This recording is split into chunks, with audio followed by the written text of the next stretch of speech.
Today we're making my Mexican street corn salad. It is so delicious. If you've ever had a Mexican street corn or an elote, this is that in salad version. Let's go.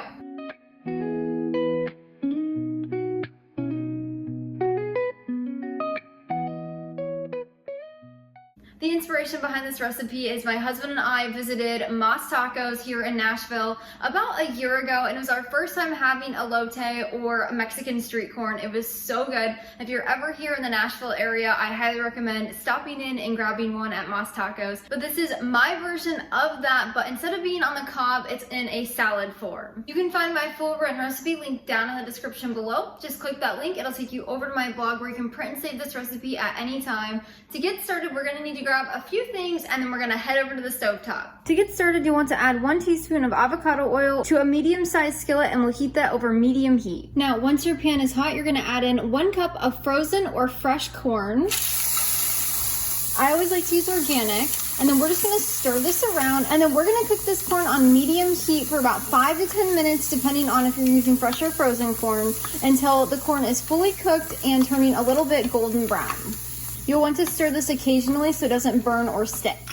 Now, as you can see, the corn is starting to turn a golden brown and it's fully cooked. That's exactly what we're looking for. So now we're gonna take this off the heat and add the rest of the ingredients.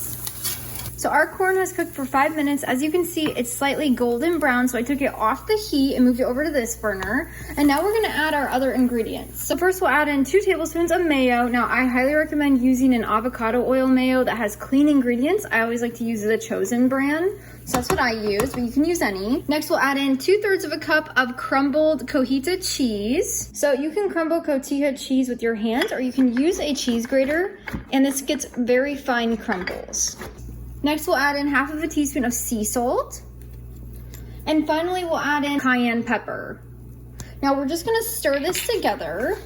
It smells so good. You can also substitute the cayenne pepper for chili powder that's salt-free. Both work wonderfully.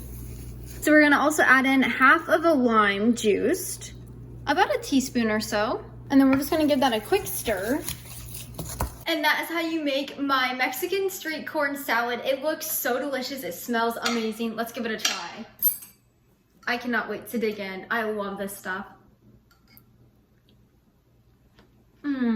Oh my goodness. Now you can serve this right away immediately while it's still warm, or you can let it cool off, place it in the fridge and serve it later as a cold salad. Both works wonderfully. For storage tips and serving ideas, head over to the blog. I'll have that link down in the description below. I hope this recipe finds a special place on your kitchen table like it has on ours. I am so excited for you to try it. If you'd like to check out another one of my summer sides, I'll leave my chopped Italian salad here or here. It is so good. I cannot recommend it enough, so definitely go check that out. Until next time, go serve God by loving your family one recipe at a time.